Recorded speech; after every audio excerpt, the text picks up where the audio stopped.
Hello बच्चों, कैसे हैं आप। पिछले वीडियो में आपने पढ़ा इलेक्ट्रिक डाइपोल के बारे में और इलेक्ट्रिक डाइपोल की वजह से एक्सियल पॉइंट पर इलेक्ट्रिक फील्ड का एक्सप्रेशन ड्राइव किया। आज फिर से पढ़ेंगे इलेक्ट्रिक डाइपोल के बारे में, लेकिन आज एक्सियल पॉइंट पर नहीं, इक्वेटोरियल पॉइंट पर इलेक्ट्रिक डाइपोल कितनी इलेक्ट्रिक फील्ड प्रोड्यूस करेगा उसका एक्सप्रेशन ड्राइव करेंगे। पहले एक इंट्रोडक्शन के साथ डाइपोल के स्टार्ट करते हैं। What is an electric dipole? Electric dipole क्या होता है? इलेक्ट्रिक डाइपोल की definition, it is an arrangement of two equal and opposite charges separated by a distance. दो इक्वल एंड अपोजिट चार्ज ले लिए हमने इस तरीके से, एक नेगेटिव चार्ज, एक पॉजिटिव चार्ज, और इनके बीच में कुछ डिस्टेंस। इनके बीच में डिस्टेंस कितना लेते हैं? 2a distance. ये हमारा क्या बन गया? Electric dipole. It is an arrangement of two equal and opposite charge. जितनी इस क्यू की वैल्यू होगी माइनस क्यू की, उतनी इसकी, -2 माइक्रो कूलम सपोज कर लिया, तो इसकी भी कितनी होगी? +2 माइक्रो कूलम। डिफरेंस क्या होगा? ये माइनस में होगा, ये प्लस में होगा।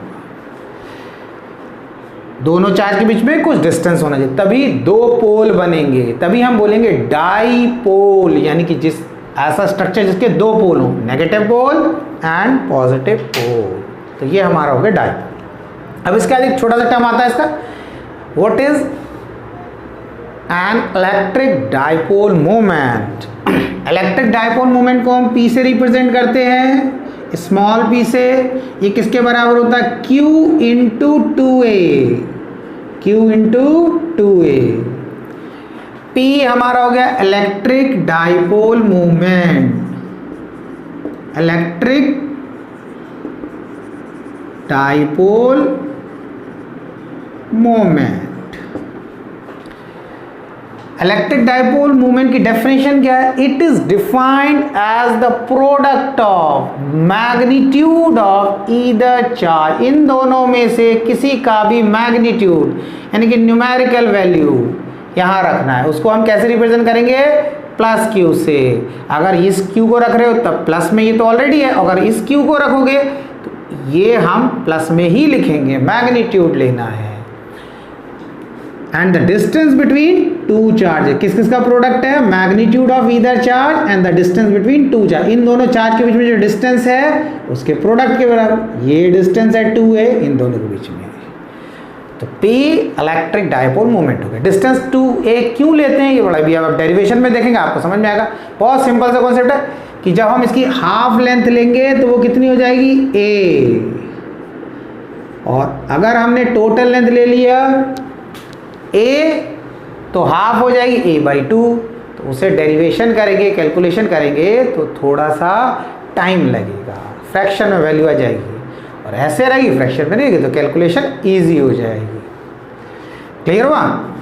Electric dipole moment is a vector quantity. ये वेक्टर क्वांटिटी है। उससे पहले आप एक इसकी यूनिट भी देख लें।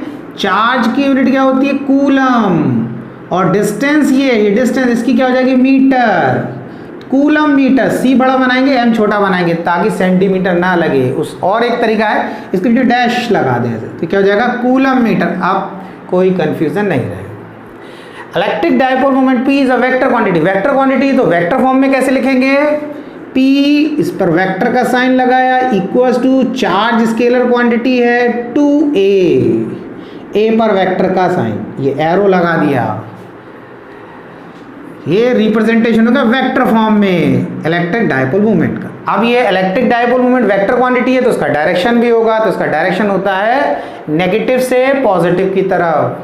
Nothing is moving from negative charge to positive. कुछ नहीं जा रहा है नेगेटिव से पॉजिटिव की तरफ, लेकिन हमने इसका डायरेक्शन नेगेटिव से पॉजिटिव की तरफ कंसीडर कर रखा है। हम ये जो लेंथ लेते हैं डाइपोल की 2a, इसको हम वेक्टर क्वांटिटी कंसीडर कर लेते हैं। और जब ये वेक्टर क्वांटिटी हो गई, आपने पढ़ा है 11th क्लास में distance and displacement. Distance is a scalar quantity, displacement is a vector quantity. इसी तरीके से आपने इसको वेक्टर ले लिया तो इसका डायरेक्शन हम कंसीडर कर लेते हैं नेगेटिव से पॉजिटिव की तरफ। तो इलेक्ट्रिक डाइपोल मोमेंट का डायरेक्शन किधर से किधर होगा? नेगेटिव से पॉजिटिव की तरफ ऑलवेज। ये आपको याद रखना है। दूसरी चीज़ है इलेक्ट्रिक डाइपोल मूवमेंट को वेक्टर क्वांटिटी कंसीडर करने से ये फ़ायदा है कि जब इस इलेक्ट्रिक डाइपोल को हम इलेक्ट्रिक फील्ड में रखेंगे तो उसकी पोजीशन स्पेसिफाई करने में, बताने में आपको हेल्प मिलेगी, आपको समझने में हेल्प मिलेगी, इसीलिए इसको वेक्टर क्वांटिटी कंसीडर कर रखा है। अब आते हैं हम डेरिवेशन पर। अब आप डेरिवेशन करेंगे इलेक्ट्रिक फील्ड का एक्सप्रेशन ड्राइव करेंगे हम इक्वेटोरियल पॉइंट पर। इक्वेटोरियल पॉइंट पर इलेक्ट्रिक फील्ड कितनी होती है, उससे पहले हम उसका डायग्राम बनाएंगे, फिर उसका डेरिवेशन। एक हमने इलेक्ट्रिक डाइपोल बना लिया, ये इसका नेगेटिव चार्ज है, नेगेटिव एंड है, ये इसका पॉजिटिव एंड है प्लस।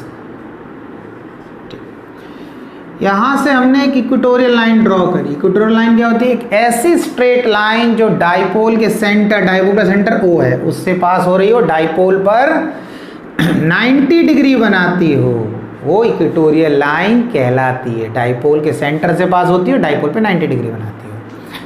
अब आपको इस लाइन पर कोई भी पॉइंट ले लेंगे, वो इक्वेटोरियल पॉइंट कहलाएगा। तो हमने यहाँ से एक लाइन ड्रॉ कर दी और यहाँ पर इसको इस तरीके से मिला दिया। ये M पॉइंट हमारा इक्वेटोरियल पॉइंट हो गया। M पॉइंट, ये एंगल थीटा हो जाएगा, ये एंगल भी थीटा हो जाएगा, क्योंकि ये लाइन परपेंडिकुलर बाइसेक्टर है। तो M से लेकर A पॉइंट तक का डिस्टेंस और M से लेकर B पॉइंट तक का डिस्टेंस बराबर हो जाएगा। तो ये दोनों एंगल भी बराबर हो जाएंगे। अब क्या होगा कि डाइपोल के सेंटर से M पॉइंट तक का जो डिस्टेंस है वो हमने ले लिया R। इससे पहले वाले डेरिवेशन में भी, एक्सियल पॉइंट वाले में भी, हमने डाइपोल के सेंटर से पॉइंट ऑब्जर्वेशन, पॉइंट ऑब्जर्वेशन का मीनिंग है जिस पॉइंट पर आप इलेक्ट्रिक फील्ड निकालोगे वो हमारा पॉइंट ऑब्जर्वेशन कहलाएगा। वहाँ तक का डिस्टेंस हो गया R। अब हमने क्या करना है, ये हाफ लेंथ कितनी हो गई हमारी? A हो गई स्मॉल a, क्योंकि टोटल लेंथ डाइपोल की 2a होती है, ये भी हमारी स्मॉल a हो गई। तो हमारा ये A से लेकर M तक का डिस्टेंस कितना हो गया? In triangle MAO, AM equals to किसके बराबर हो गया? ये आपका under root of A square plus R square के बराबर, क्योंकि ये बेस हो गया इस ट्राइंगल में, किसमें? MAO में। AO बेस हो गया और OM परपेंडिकुलर, तो हाइपोटेनस हो गया। तो हाइपोटेनस किसके बराबर होगा? बेस के स्क्वायर, परपेंडिकुलर के स्क्वायर के सम के रूट के बराबर। सिमिलरली हमारा ये BM भी ऐसे हो जाएगा, BM equals to root of A square plus R square के बराबर। क्लियर है? इतना हो गया। अब आपको करना है प्लस चार्ज की वजह से M पॉइंट पर इलेक्ट्रिक फील्ड का डायरेक्शन, यहाँ से ऊपर एरो बनाएंगे। कैसे बना दिया? इमेजिन करना यहाँ से एक इलेक्ट्रिक लाइन निकल रही है, तो ये तो लाइन बनी हुई है, तो ये तो बनाना नहीं इसके ऊपर ओवरलैप। यहाँ पर पूछते हैं, मैंने बताया था वो मेथड, जिस पॉइंट पर पूछते हैं उससे आगे बनाते हैं एरो। तो यहाँ पर पूछा है इस प्लस की इलेक्ट्रिक फील्ड के बारे में, तो यहाँ से ऊपर की तरफ एरो बना दो। ये हो जाएगा E प्लस की वजह से इलेक्ट्रिक फील्ड का डायरेक्शन। अब E माइनस की वजह से, यानी कि माइनस चार्ज की वजह से इलेक्ट्रिक फील्ड का डायरेक्शन, तो यहाँ से इमेजिन करना एक एरो आ रहा है, ये हो गया हमारा E माइनस की वजह से इलेक्ट्रिक फील्ड का डायरेक्शन। अब इस E प्लस को रिजॉल्व करेंगे, तोड़ेंगे, स्प्लिट करेंगे। आपने 11th क्लास में पढ़ा होगा रेजोल्यूशन ऑफ अ वेक्टर। एक वेक्टर को हम एक से ज़्यादा कंपोनेंट में रिजॉल्व कर सकते हैं, दो, उससे भी ज़्यादा में, लेकिन यहाँ हम दो कंपोनेंट में रिजॉल्व करेंगे। तो इसको जब हमने दो पार्ट में तोड़ा तो उसको ऐसे समझना है कि जिस एक कंपोनेंट हमने इस तरीके से बना लिया, एक इस तरीके से, यानी कि दोनों कैसे ये कंपोनेंट म्यूचुअली परपेंडिकुलर। तो हम बोलेंगे हमने इस E प्लस को दो म्यूचुअली परपेंडिकुलर कंपोनेंट में रिजॉल्व कर लिया, तोड़ दिया। कैसे आप समझ सकते हैं? सपोज कर लीजिए पेन एक वेक्टर है, इसको आपने बीच में से कट किया, एक पार्ट इधर कर दिया, एक पार्ट इधर, तो क्या हो जाएगा? जब दो पार्ट में कट किया तो एक पार्ट इधर, एक पार्ट इधर, तो पेन तो बीच में से खत्म हो गया। तो जब हम इसको स्प्लिट करते हैं दो कंपोनेंट में, तो ये वेक्टर भी खत्म हो जाता है। आपके पास दो कंपोनेंट ही रहते हैं, अगर आप उसे जोड़ोगे तो फिर आपको वो मिल जाएगा वेक्टर, कंपोनेंट खत्म हो जाएंगे। अब क्या होगा? ये थीटा एंगल है तो ये भी थीटा एंगल होगा, ये कॉरस्पॉन्डिंग एंगल बन गया। ये लाइन इस बेस के पैरेलल है और ये ट्रांसवर्सल है, तो ये दोनों कॉरस्पॉन्डिंग एंगल। इसी तरीके से ये लाइन इसके पैरेलल है, इस एरो के, ये थीटा और ये थीटा ऑल्टरनेट एंगल हो गए, तो ये चारों एंगल आपके बराबर। अब रेजोल्यूशन में क्या करते हैं? जिस हमने इस ई प्लस को रिजॉल्व करा तो इसके दो कंपोनेंट बनेंगे, जो कंपोनेंट एंगल के साथ होगा, यानी कि जिसके साथ थीटा लिखा है, इस एरो के साथ थीटा लिखा है, तो इस एरो को हम लिखेंगे ई प्लस कॉस थीटा, और इस एरो को लिखेंगे ई प्लस साइन थीटा। ठीक है, एक चीज ध्यान रखना, अगर ये थीटा यहाँ पर आ जाता तो हम इस वाले कंपोनेंट को लिखते ई प्लस कॉस थीटा और ई प्लस साइन थीटा। ऐसा कुछ नहीं है कि हमेशा इस हॉरिजॉन्टल कंपोनेंट को ही कॉस थीटा लिखेंगे, जिस एरो के साथ थीटा लिखेंगे उसको हम कॉस थीटा लिखेंगे। अब इसको रिजॉल्व किया आपने इस ई माइनस वाले को, तो इसका क्या एक कंपोनेंट बनेगा इस तरीके से और एक कंपोनेंट बनेगा यहाँ पर, तो यहाँ पर एक एरो ऐसा लगा दिया, तो इसको हम क्या लिखेंगे ई माइनस कॉस थीटा और इसको लिखेंगे ई माइनस साइन थीटा। ये हमारा रेजोल्यूशन हो गया, रिजॉल्व कर लिया, कंपोनेंट बना दिया। अब आपको समझना है, आपने ई प्लस को तोड़ा, दो कंपोनेंट बने, ई प्लस कॉस थीटा, ई माइनस कॉस थीटा, ये तो खत्म। ई माइनस को तोड़ा, दो कंपोनेंट बने, ई minus cos theta, E minus sine theta, ये खत्म। आपके पास चार कंपोनेंट हो गए, दो ये और दो ये। अब क्या होता है, हम इस प्लस चार्ज की वजह से एम पॉइंट पर इलेक्ट्रिक फील्ड कितनी होगी वो निकालेंगे। तो हमने निकाला ई प्लस चार्ज की वजह से मैग्नीट्यूड निकाल रहे हैं, इसलिए ई पर एरो का साइन नहीं लगाया हमने, के क्यू अपॉन प्लस चार्ज की वजह से एम पॉइंट पर इलेक्ट्रिक फील्ड कितनी होगी। तो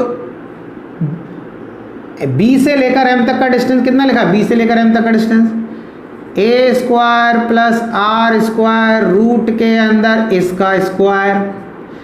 ये क्या हो जाएगा, क्योंकि ये तो डिस्टेंस हो गया आपका, और डिस्टेंस का स्क्वायर करते हैं, के क्यू अपॉन आर स्क्वायर होता है फॉर्मूला।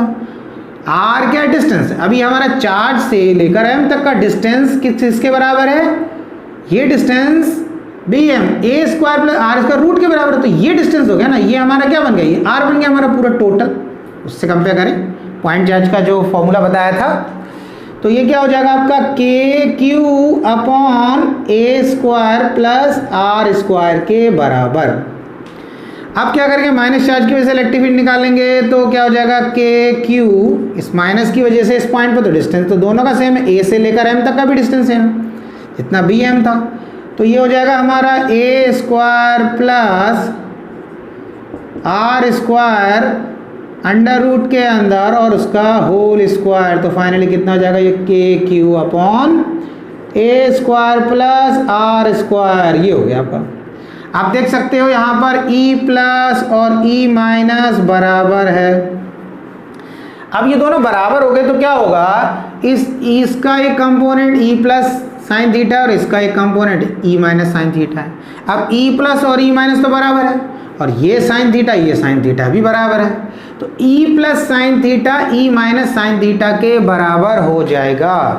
और जब ये बराबर हो जाएगा तो इनका direction E plus sine theta का अपवर्ड है, ई माइनस साइन थीटा का डाउनवर्ड है, तो दोनों एक दूसरे को कैंसिल कर देंगे, क्योंकि ये इस वेक्टर के कंपोनेंट हैं, तो ये एक दूसरे को कैंसिल कर देंगे, बराबर हैं, डायरेक्शन अपोजिट है, तो हमारे पास सिर्फ ये दो कंपोनेंट बचेंगे।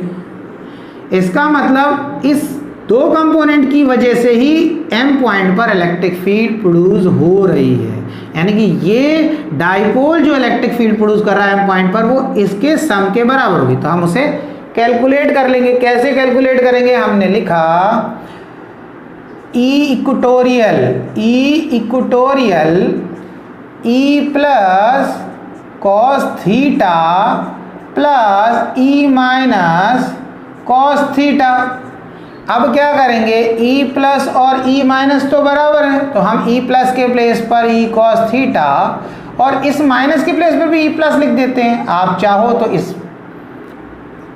इसके प्लेस पर ई माइनस लिख दो, किसी को भी चेंज कर लो, तो ई कॉस थीटा, तो ये हो गया आपका 2e plus cos theta equals to 2e। अब e की वैल्यू क्या ये निकाल रखी है हमने, तो k q upon A square plus are square और कॉस थीटा। अब कॉस थीटा, अब या तो ये ट्राइंगल ले लो एम ए ओ या ट्राइंगल ले लो एम बी ओ, किसी से भी निकल आएगा। तो हम क्या करते हैं, कौन सा ट्राइंगल ले लेते हैं, MAO। तो हमने लिख दिया इसमें इन ट्राइंगल MAO में कॉस थीटा किसके बराबर हो जाएगा, बेस अपॉन हाइपोटेन्यूज। तो बेस कितना हो गया, बेस अपॉन हाइपोटेन्यूज होता है ये, तो बेस हो गया A और हाइपो कितना हो गया, यहाँ से A से लेकर M तक का डिस्टेंस ये लिख रखा है, A square plus R square root के बराबर रूट। तो अब क्या करेंगे हम इसको, तो हम इसको क्या लिख देंगे, A upon A square plus R square के ऊपर पावर 1/2। देखो ये जो रूट है, रूट को हम 1/2 लिख सकते हैं। हमने ऐसे लिखा रूट x, तो हम इसको लिख सकते हैं x टू दी पावर 1/2। आप रूट लगा दें, स्क्वायर रूट ये ऐसा लिख दें, समझ आया। तो आप इसको, इस रूट को आप ऐसे लिख सकते हो, इस तरीके से लिख दिया। इसलिए लिखा हमने यहाँ पर, अब एक चीज़ देखना है, इसको लिखा KQ इंटू 2 को इस A के साथ लिख दिया 2A अपॉन, अब A square plus R square के ऊपर कोई पावर नहीं, इट मीन्स 1 है, और यहाँ पर A square plus R square के ऊपर 1/2 है। तो आपको बता बेस सेम, तो इनकी पावर ऐड हो जाएगी, यहाँ पर 1 पावर, यहाँ 1/2, तो कितना हो जाएगा, A square plus R square की पावर 3/2।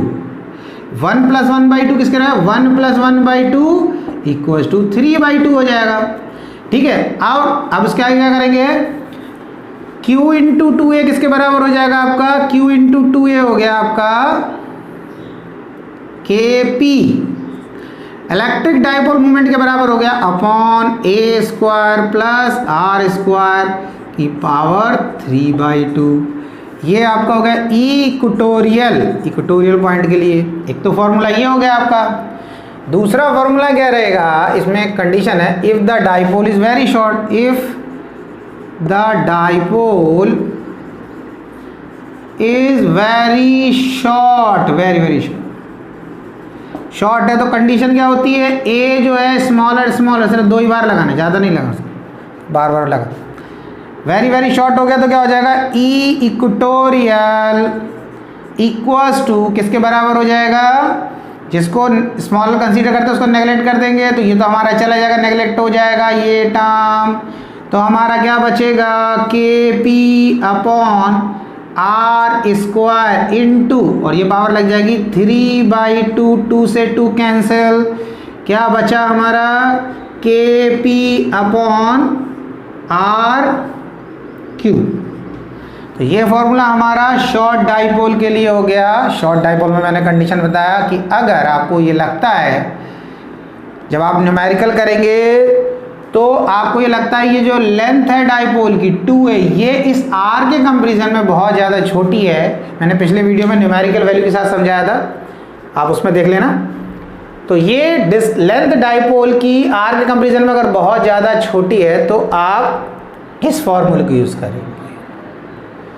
और अगर आपको ऐसा लग रहा है इस 2A और R में ज़्यादा डिफरेंस नहीं है, हम इस 2A को, इस लेंथ को R के कंपैरिजन में नेगलेक्ट नहीं कर सकते, तो आप इसे यूज़ करेंगे।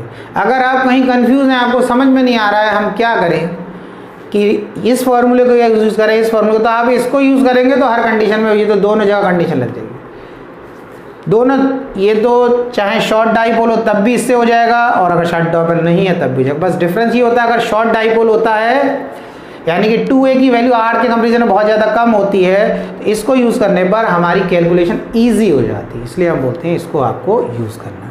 अब ये डेरिवेशन हो गया। अब आपको एक चीज़ समझना है कि इस इलेक्ट्रिक डाइपोल की वजह से इस पॉइंट पर, इक्वेटोरियल पॉइंट पर, नेट इलेक्ट्रिक फील्ड का डायरेक्शन क्या हुआ भाई, इस कंपोनेंट ने इसको कैंसिल कर दिया, सिर्फ इन 2 कंपोनेंट की वजह से इलेक्ट्रिक फील्ड प्रोड्यूस हो रही, तो नेट का डायरेक्शन भी इधर ही होगा, यानी कि ये हो गया हमारा नेट, ई नेट का डायरेक्शन, ई नेट, ये नेट इलेक्ट्रिक फील्ड और एक्सियल पॉइंट पर नेट इलेक्ट्रिक फील्ड का डायरेक्शन ऐसा हो गया। अब इलेक्ट्रिक डाइपोल मूवमेंट का डायरेक्शन मैंने कहां से कहां बताया था, इलेक्ट्रिक डाइपोल मूवमेंट का डायरेक्शन हमेशा नेगेटिव चार्ज से पॉजिटिव की तरफ होता है। तो अब आपसे क्वेश्चन कोई पूछ रहा है तो आप बहुत आसानी से बता सकते हैं कि नेट इलेक्ट्रिक डाइपोल मोमेंट या electric dipole moment and net electric field due to an electric dipole on equatorial point, इन दोनों के बीच में इलेक्ट्रिक डाइपोल मूवमेंट P और net electric field due to an electric dipole के बीच में एंगल कितना बनेगा? तो एक का डायरेक्शन इधर है, एक का इधर है।